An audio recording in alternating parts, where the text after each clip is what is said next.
শাহজালাল আন্তর্জাতিক বিমানবন্দর দেশের সবচেয়ে ব্যস্ত আন্তর্জাতিক গেটওয়ে।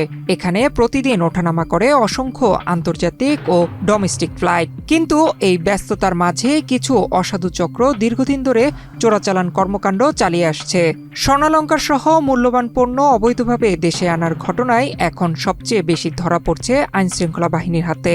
সব মিলিয়ে বিমানবন্দর ঘিরে ৩ ধরনের অপরাধ সবচেয়ে বেশি। কারা এসব করছে, নেপথ্যে কারা, বছরে এমন ঘটনার সংখ্যাই বা কত, এ নিয়ে রয়েছে বিস্তর আলোচনা। বিভিন্ন সময় চোরাচালানের অভিযোগে অপরাধী চক্র ধরা পড়লেও ঘটনার কমতি নেই।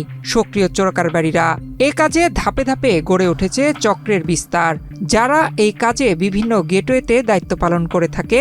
এর মধ্যে সবচেয়ে বড় ও গুরুত্বপূর্ণ অংশ হল বিমানবন্দর।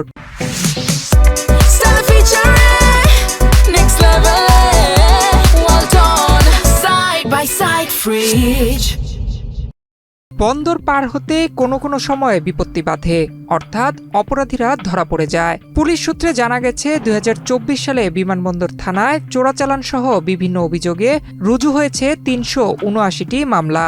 আর সদ্য বিদায়ী বছর তা কিছুটা কমে দাঁড়িয়েছে ৩৭৪টিতে, অর্থাৎ ৫টি মামলা কম।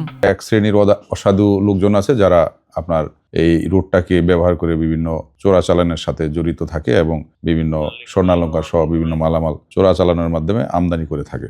এই সংক্রান্তে গত বছর আমাদের এই বিমানবন্দর থানায় যেটা একটু কমে ৩৭৪টি মামলা রুজু হয়, যেখানে দেখা যায় যে ৫টি মামলা কম রুজু হয়েছে। পুলিশের তথ্য মতে ২০২৪ সালে বিমানবন্দর এলাকা থেকে উদ্ধার করা হয় প্রায় ১০৫ কেজি স্বর্ণালংকার, যার বাজার মূল্য ১০০ কোটি টাকারও বেশি। সদ্য বিদায়ী ২০২৫ সালে আগের বছরের তুলনায় স্বর্ণ চোরাচালান কমে অর্ধেকের ঘরে নেমে এসেছে, যার আনুমানিক মূল্য প্রায় ৫০ কোটি টাকা। বিমানবন্দরের শুধুমাত্র চোরাচালান বেশি হলেও এর পাশাপাশি অন্যান্য অপরাধে নিয়মিত আসামি ধরা পড়ছে। চোরাচালানের পর বেশিরভাগ মামলা হয় পাসপোর্ট জালিয়াতি ও মানব পাচার ইস্যুতে। এর মধ্যে পাসপোর্ট জালিয়াতি বেশি।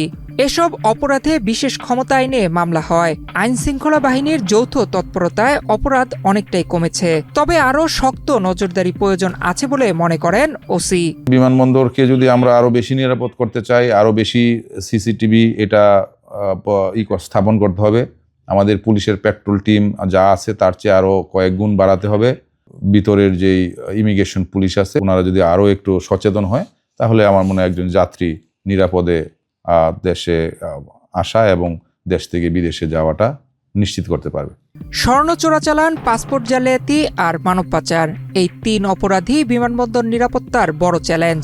কড়া নজরদারি, আধুনিক প্রযুক্তি আর ইমিগ্রেশন বাড়তি সতর্কতা জোরদার হলে এ ধরনের অপরাধ কমবে, এমনটাই আশা সংশ্লিষ্টদের। নয়ন বিশ্বাস, বাংলাদেশ প্রতিদিন।